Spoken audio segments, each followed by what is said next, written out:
Olá pessoal, hoje eu vim aqui compartilhar com vocês para falar um pouquinho referente ao derrame pericárdio, tá?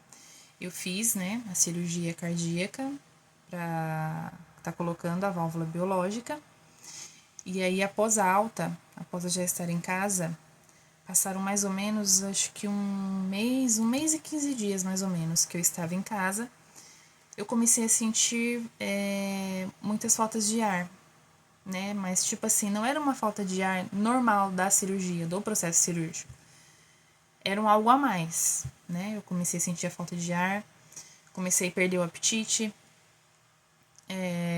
comecei a sentir muito enjoo, eu não conseguia me alimentar.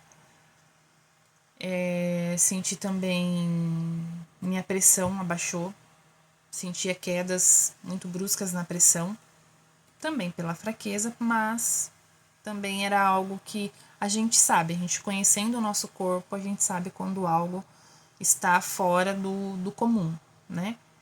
Então eu cheguei aí 3 vezes pro pronto-socorro com esses sintomas. E na quarta vez, quando se agravou muito,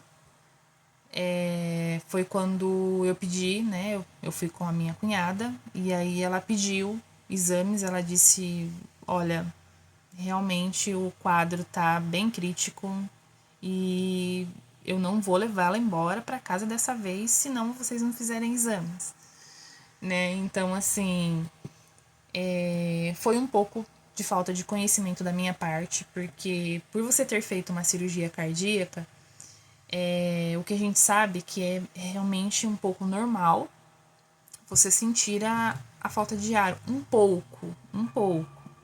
Não é aquela falta de ar que você não consegue levantar que você já tá com falta de ar, não. Porque eu cheguei nesse ponto. Eu ficava em pé, eu já tava com falta de ar. Não conseguia me mover, me movimentar de tanta falta de ar. Então você vai saber você precisa saber diferenciar o comum do fora do comum. Então você ter um pouquinho de falta de ar devido ao processo cirúrgico, super normal, que é a mesma falta de ar que você vai sair com ela do hospital, tá? Então assim, no hospital você vai passar pelo fisioterapeuta. O fisioterapeuta vai te instruir, né, aos exercícios que você vai fazer em casa para respiração, para te ajudar. E você vai saber o que é normal e o que não é normal referente à respiração. E é bom você também tirar todas as dúvidas que você tiver ali no momento com o fisioterapeuta, tá? Então, assim, eu percebi que foi fugindo, né, do normal. Então, aí foi quando eles fizeram o ecocardiograma.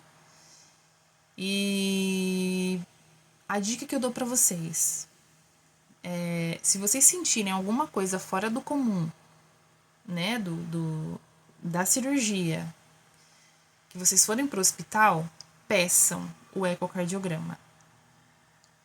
Um cardiopata, após uma cirurgia cardíaca, só é visível se tem algum problema ali com o exame. Sem exame não tem como diagnosticar nada.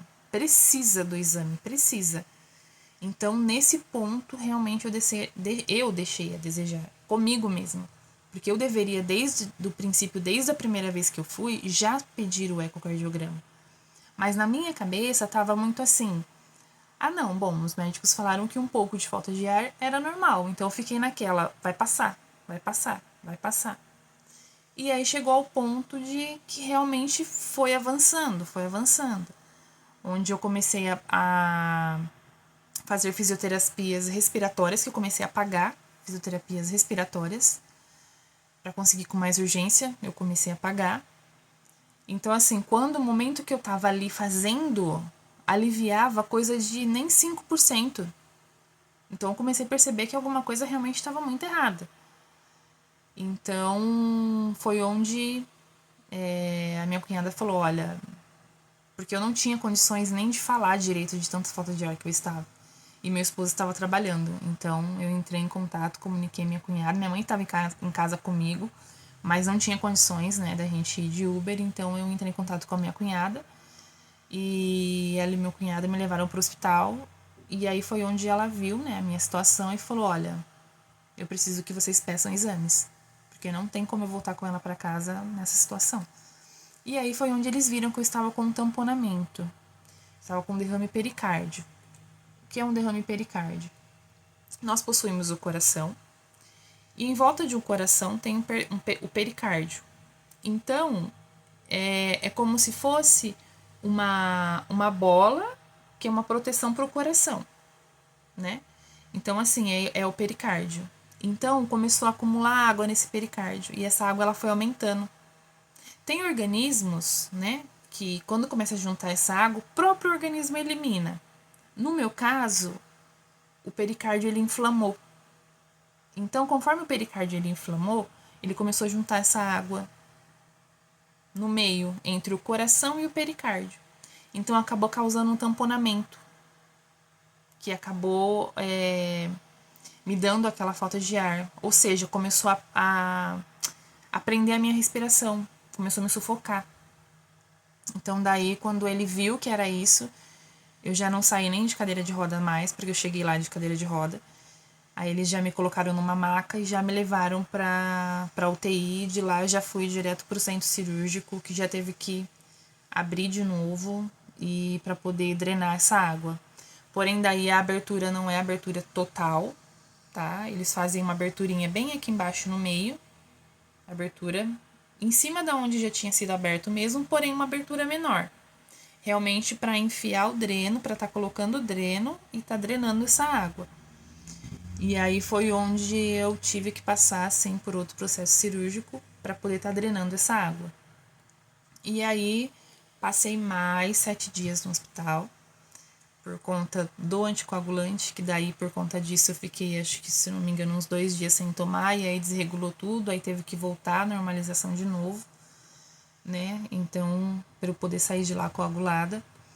E aí, ok, vim para casa, tive alta. Aí começa novamente, né, todo o repertório ali, porém foi um susto muito grande que eu tomei, né, com esse derrame pericárdio, porque na nossa cabeça a gente vai para lá apenas para fazer a cirurgia cardíaca, né? E a gente pensa, tipo, vou para casa e agora eu vou me recuperar e tá tudo certo.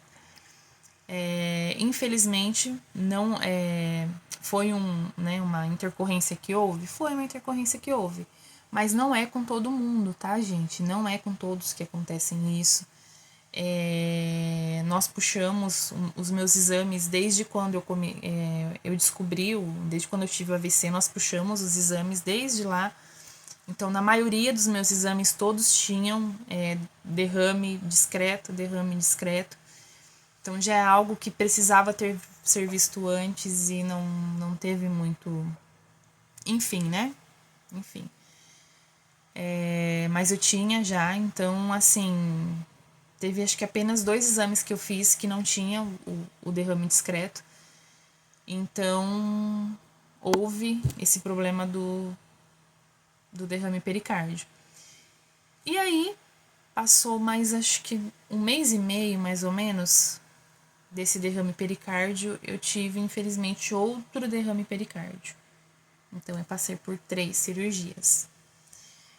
Esse outro derrame pericárdio foi através de um acompanhamento que estava fazendo, o exame a cada 15 dias, para ver como é que estava essa água, se nessa drenagem que eu fiz tinha saído tudo, ou se estava acumulando novamente. E quando eu fiz a drenagem, realmente tinha saído tudo, não tinha restado nada.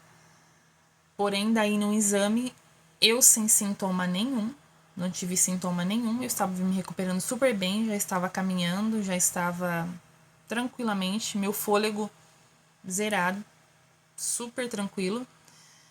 Em um exame que eu fiz, deu que realmente estava ali e ia começar a tamponar novamente.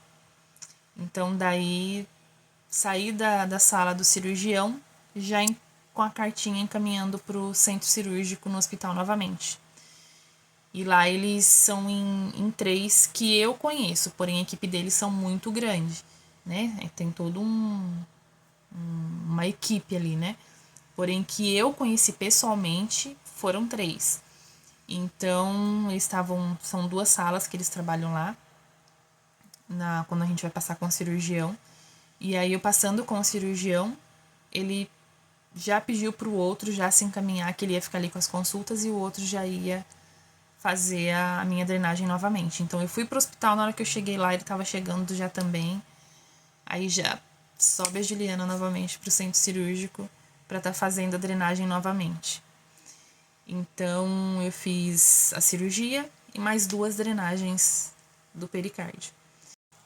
E nesse processo, né, do derrame pericárdio, a minha tia Edna e meu tio Márcio, eles me acompanharam bastante na parte hospitalar, né, na parte de visitas, e também depois me deram bastante suporte em casa também, né, para me ajudar até mesmo em consultas, né, retornos com o médico, na parte de casa, porque querendo ou não, como foram 3 cirurgias, né, fica aquela pontinha de uma tensão maior, né, pro ocorrido.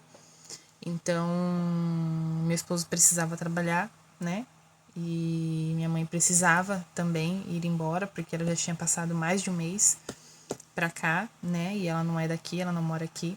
Então, meus tios, eles me deram esse suporte em casa. Eu tinha mais pessoas que se ofereceram também, que serei eternamente gratas a todo mundo que orou por mim e que se dispôs a me ajudar, que isso é muito necessário, né? Todo esse carinho, toda essa a pessoa se dispor, né, por você, se dispor a te ajudar, a fazer por você, né? Isso é muito importante e ajuda muito no processo de recuperação. Então, eles me ajudaram demais nesse meu processo de recuperação também. A última drenagem que eu fiz foi dia 14/10. A minha cirurgia cardíaca foi dia 23/7. Então, foi dia 14/10 que eu fiz a última drenagem. Estou bem, graças a Deus. Até agora super bem. Então, estou fazendo apenas o acompanhamento agora, né? Porque existem pessoas que vivem com esse pouquinho de água, que é o derrame discreto, para o resto da vida sem complicações, né? Já outras pessoas precisam ficar fazendo essas drenagens. Graças a Deus, até desinflamar, né? Lógico, o pericárdio. Graças a Deus, eu estou indo super bem, não tive mais complicações. Que Deus abençoe que permaneça assim, eu vou mantendo vocês informados. E se vocês tiverem alguma dúvida, deixem aqui para mim nos comentários. Eu vou ter o maior prazer de sanar as dúvidas de vocês, que eu sei que são muitas, porque nós procuramos assuntos abordando esses temas na internet e eu achei pouquíssimos, né? Pouquíssimos. Porque é claro que tudo que mexe, que fale de saúde do coração, a gente pensa muito, a gente se amedronta muito. Porque é o coração, né, gente? É coração. Então, tudo que fala cérebro, coração, deixa a gente muito amedrontado. Então, eu vou estar gravando um outro videozinho agora em seguida para estar falando para vocês sobre a fisioterapia, que é muito importante, que é muito necessário. Mas em relação ao derrame pericárdio, é o último exame que eu fiz, né? Que foi dia 3 de janeiro. Deu que eu ainda estava com água, ainda tem água, tá de discreto a moderado. Se evoluir disso, tem que estar fazendo a drenagem. Mas, graças a Deus, conforme passou todo esse tempo, então tenho fé que estabilizou ali, que não vai ser mais necessário. E é isso. Então, até a próxima. Um beijo. Deus abençoe vocês. Beijo de luz. E me sigam. Me sigam, compartilhem com pessoas que precisam estar vendo esse vídeo, porque o meu intuito aqui é estar ajudando e estar sanando a dúvida de vocês. Porque eu realmente pesquisei e achei muito pouco conteúdo em relação a esse assunto. Tá bom? Até mais. Se tiver dúvida, me manda aqui, tá?